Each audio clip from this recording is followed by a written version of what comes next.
Hey, what's going on, my friends? Welcome to my YouTube channel. My name is Victor, and I help people navigate through their spiritual awakening process.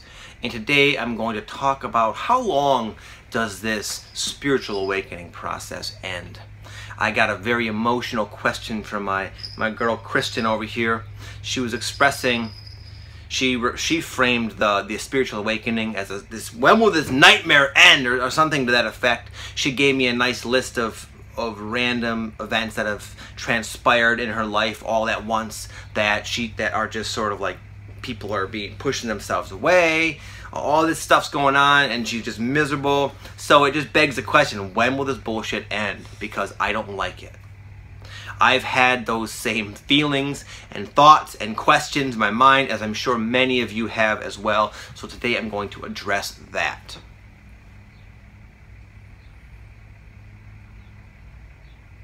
So it's not hard for me to, real quick, it's not hard for me to see why people would have that reaction to the spiritual awakening, which can be intensely negative at times. Things can get dark. The storm can blow in rather quickly, and it's always far more intense than you could have ever imagined from a distance. And once you're in it, it's like, wow, when is this going to be over? But that's only one way. That is a choice, in a sense. That is one way to experience it. It's not the only way. Meaning, the spiritual awakening, life, everything in our dualistic experience is dualistic in nature. There's ups and downs, highs and lows, good and bad. Out of a 24-hour period, sometimes there's a good portion of that where it's just utter darkness. And then there's part of it where it's nice and bright. But if we just focus on the night, then it can make us view the whole as a nightmare, as a scary, dark, creepy nightmare. But that's not empirically true. Now, with that said, I say that with kind of sympathy for our human affliction of being negatively oriented. I'm reading this book right now. It's a psychology book, and it just talks about how a negative experience is far more impactful and echoes within us and our minds versus way more so than something positive, than pleasure. We are more apt to avoid pain at all costs and focus on it and just kind of have that dominate our minds rather than just be positive. That's not literally easy for most of us to do. Most of us, in a sense, are negatively oriented. Just stemming back, there's theories about how it's, is our survival instinct, and a lot of these conditioned patterns were at one point necessary and relevant, but now it's really eating into our ability to be happy. And that's kind of what's happening with this person and her reaction to the awakening. She's allowing that aspect of her mind to focus unnecessarily intensely on the negative end of the spectrum, which only makes up 50%. And the silver lining here is the fact that we can discuss this, that you could point that out, that yeah, I have the tendency to focus on negative things, to worry about potential bad things that could happen, and to stress out about everything rather than always be grateful, always in a state of positivity. I'm inclined to be that way. But there's also a me that's aware of all that. I'm aware that there's a me that reacts that way. And that awareness, that ability to separate ourselves and discuss it as if it's some separate thing, gives us the power to not live our lives blindly influenced by it.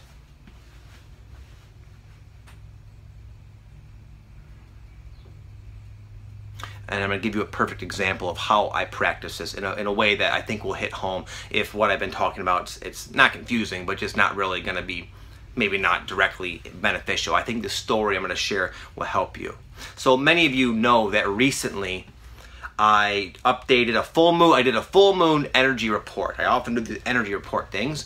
And the way I was feeling and what I was talking about, I was at like a personal high.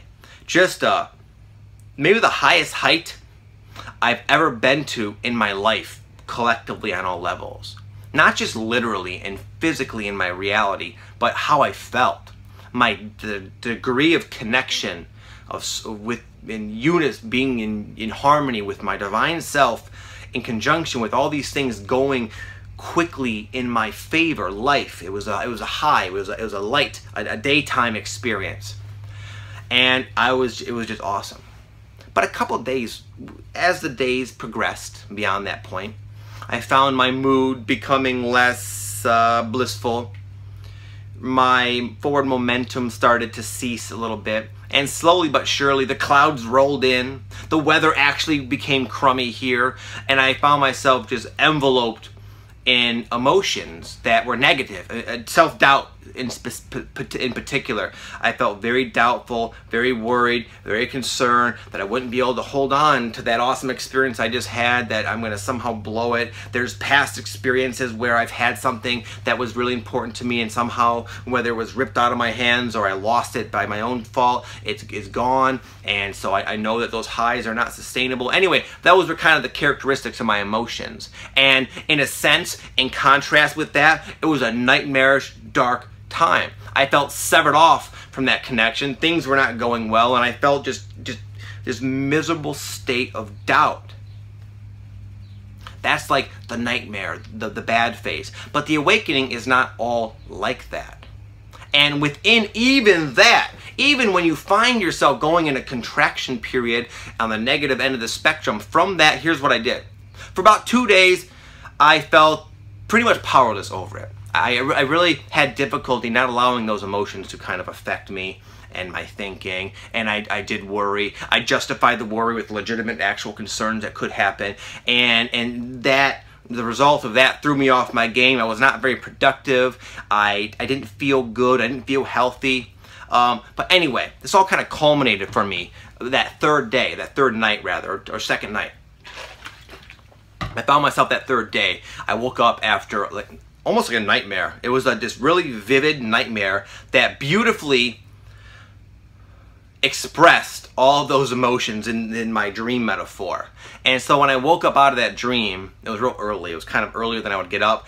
I was just like, it was at a peak. All those emotions and worry, and I just had that nightmare. I felt like I'm going into the day with all of this crap, this baggage, and it's just gonna suck. And I was just sitting there like thinking, man, like, come on, man. I was hoping to just kind of snap out of it, hoping it'd all be over. But it wasn't. But it was soon, and I'll tell you how it became over. It was over with as I was sitting there in bed and going through this process as I'm kind of laying out for you. I had the thought of, enough is enough. I'm not going to allow this funk, these old conditioned emotions that even though are very present, I'm not going to allow them to ruin another day. I don't care if it's going to be nice out today. I don't care if I'm feeling like I got hands pulling me back. I'm going to wake up and control my day, take control of my destiny, and regardless of these emotions want to follow me around like a stalking butler, I'm going to make my life better regardless. And that is exactly what I did. I woke up real early, I sat right there in that chair, and I meditated, even though all that did initially was make me more aware of the misery that was coursing through my body. I got out of my meditation, I read a book, and as I read that book, ironically, what this book was talking about was incredibly synchronistic and just exactly what I needed to hear. And the combination of me asserting to the universe that those emotions are not me, I'm no longer going to take counsel from them, I'm controlling my day, combined with just that, again, that intention, combined with me being proactive and demonstrating that, is what attracted to me and opened up the space for new positive realizations of reclaiming of more of myself happened in the form of that synchronistic read I was mentioning, and that sort of just pulled me right out of it. The distance between me and those emotions grew. They faded away. And I learned a lot about myself. I learned a lot how that's a pattern I go through. I achieve something, anything, and then I ruin it. The achievement is very short-lived because then I worry about and I fret about the potential of losing it. So being able to recognize that dysfunctional pattern which keeps me miserable was so impactful, and I will carry that into all my other heights that I climb towards and hopefully be able to experience them in a much deeper way. So that's how you, for one, have power over the nightmarish aspect of your awakening. And it just shows you how much influence you have on how you want to experience this. I could have told that story in a very different way. Like, you know what? Things were going good for me finally, and then the weather got crummy, this person did this, and all these external events just happened to me, and now it sucks. But if I was to do that and dwell on that and just reinforce that character, Victor, who's suffering at the hands of the universe, it would prolong that, intensify that. I would not have learned the inherent lesson, and it would just continue to attract more experiences like that. So that same dawning of awareness, which is the awakening you're going through, can be, by your own choice, experienced in many different ways.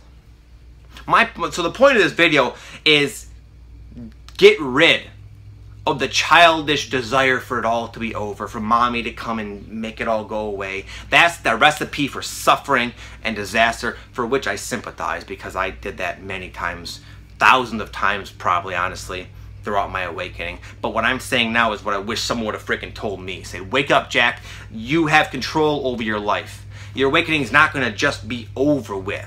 And the desire for enlightenment, the desire for that to be over with, is in fact a block. It's more about how can I become cool and comfortable and content, regardless if the awakening is going on or it's all over. And the way I described that I came out of that funk is the answer, in my opinion and in my experience. It's your own power. It's your own God-given choice, your freedom of choice, and how you choose to use it. So anyways, I hope this video helps you, girl.